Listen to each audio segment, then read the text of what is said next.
Welcome back to Etheria Restart. You are most likely making this mistake inside of the game. And if you remove this mistake, you can supercharge your account and get yourself to new levels inside of the game.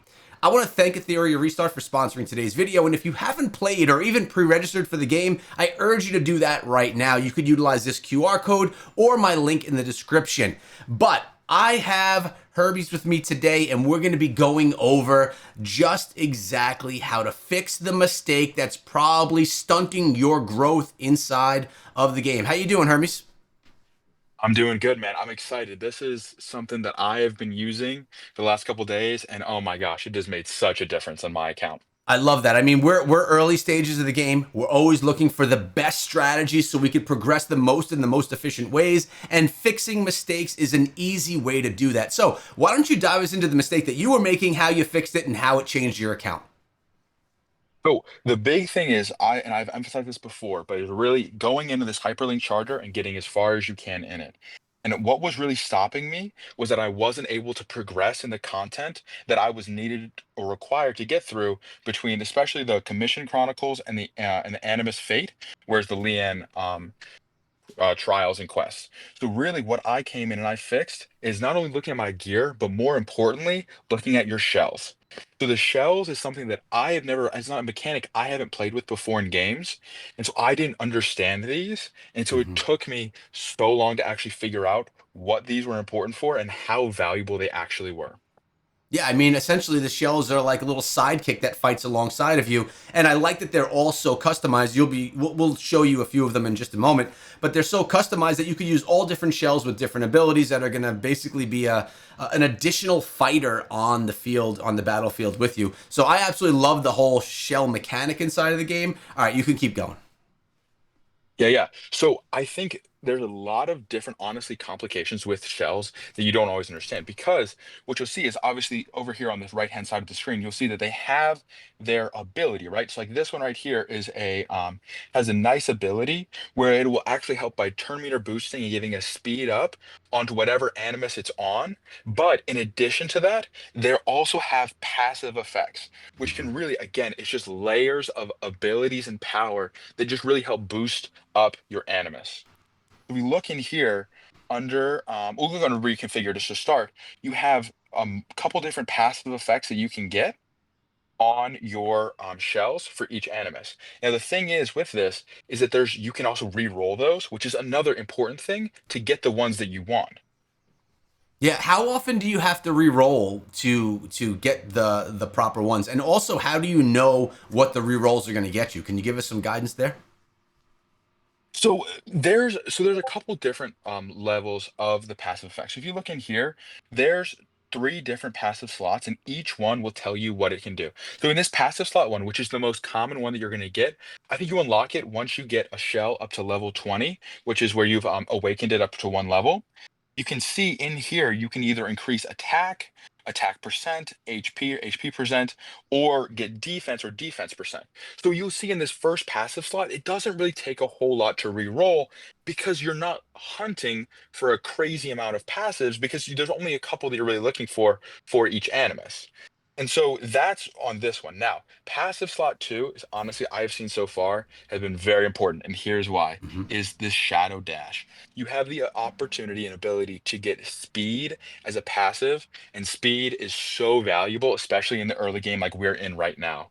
And so it is so important to get speed on your animus that this is a really good one to re-roll for. But as you can see, there's still not a whole lot. I mean, there's a couple more, but there's not a whole lot more of these passives that you need to really re-roll for. So it doesn't take a whole lot. It might just take a little bit of time, but when you know what you want, you just got to re-roll it a couple times to get the passive you're looking for.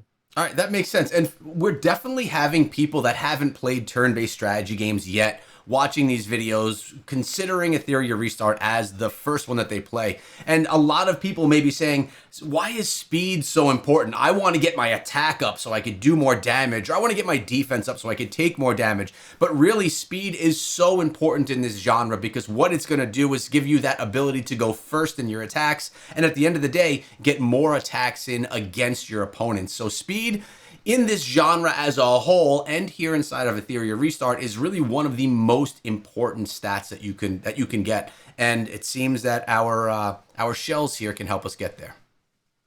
100%. And that's why honestly, like I have so Leanne, I think we've got a video maybe coming out soon that's going to be on Leanne, and I think that'll be a great one to watch because it talks about how because she's your first SSR that you're going to get on everybody's going to get on their account. Right. And she is so valuable that I've put basically my very best shell on her because it gives her additional turn meter, which is and it gives her a speed up, which boosts her speed. And so those are all really valuable things. And you'll see I haven't actually boosted, re-rolled her passives yet because I've just recently gotten this shell, but I'm working to a place where I can re-roll these. And once I do, then it's just going to supercharge her. No, that makes sense. So why you've been on Black Flag the entire video here? Why are you hanging out here on Black Flag, and why did you choose Black Flag for Leanne? So why I've been on this one the most is that it is a epic level shell. So shells, what's interesting is that they have like the same kind of rarity tiers as gear or your modules, where you can see there's a bunch of different levels. So if you look over here in her modules, she's even got as high as outstanding now on here, but then you'll see in my equipment, I've got as low as this rare gear. So the same thing applies with your different shells. So you'll see I've got some unique ones. I think I might have some rare, maybe not, but I think I probably sold them off by now. But with these epic ones, you get more abilities and higher levels of this passive. So you can get up. You'll see here on Black Flag, right underneath his name, you got 4 stars underneath of there. Whereas on some of these, like these unique ones, you only have 3 stars. So when you get up to that 4 star potential, you're getting more of those stats. You can unlock this third passive slot, and it also just overall gives you more abilities to use on these different shells. And so the higher tiers you get, the better they're going to be. All right, that makes a lot of sense. And for a shell with a 3 star capacity, there's no way to get that up to a 4 star capacity. Am I correct? Yeah, no. So what you'll see is let's look at this unique one star right here. This one's actually another super interesting one that I want to talk about after we're done with the stars. Is that you'll see that right underneath her name, she's got underneath of the star, you've got the 3 stars, and 2 of them so far are already filled in, but that third star hasn't been filled in yet because I haven't farmed up enough of her to get her up to Ascension level 3. Whereas with Black Flag, you'll see there's 4 star potential, and I've already got Black Flag up at 3 stars because of how many I've been able to farm. All right, well, that makes a lot of sense. I like you taking the extra second to give a little bit more context on shells, assuming that everyone here hasn't played. What other things do you want to talk about regarding the mistake before we move on? Well, the other thing that is really important, I think, is one last thing to really look at is just to come here and look at down here at the very bottom is there are sets. So each sets are very important on your modules, right? They give you an extra power boost. Like right now, I've got Leanne in Onslaught, and this gear is really helpful because it gives her a ton of extra attack. What's super Mm-hmm. nice about your shells is that it'll give you set bonuses. You see right now, this one isn't really helping me, but depending on what animus you put it on, you can get additional speed, like we're talking about, or give the opportunity to counter attack. All right, makes a lot of sense. So really, although they're like a little companion that fights alongside of you, they also have a lot of characteristics that replicate the way that gear is working inside of this game as well. Correct? Modules. Exactly. Yeah. I Got it. know. Actually, I did have a question for you because obviously we've both been playing through the game and all that. And what do you think is your favorite up to this point, at least, the favorite shell that you've seen in the game so far? Yeah, man. Well, I really like turn meter boosting, right? I like the ability to Oh go yeah. more and more as I like speed as well. So it's really got to be unbridled science for me is my favorite. Have you used this one and do you like it? I have actually. So look, I've got it right here on my cloth right now. I've got Unbridled Science up here, and I love this one as well. I think it's a great pick, especially early on because you can get Unbridled Science so early on in the game. So if you come over here, so you can look and see that in your challenges when you go into Grim Pursuit, I'm pretty sure it's on Shadow Runner, which is only the second tier. Hmm. You can start farming this Unbridled Science. And the reason why it's so good is what you're saying. You can get that extra 30% turn meter, which is huge. 30% turn meter is a crazy boost to be getting just passively from a shell.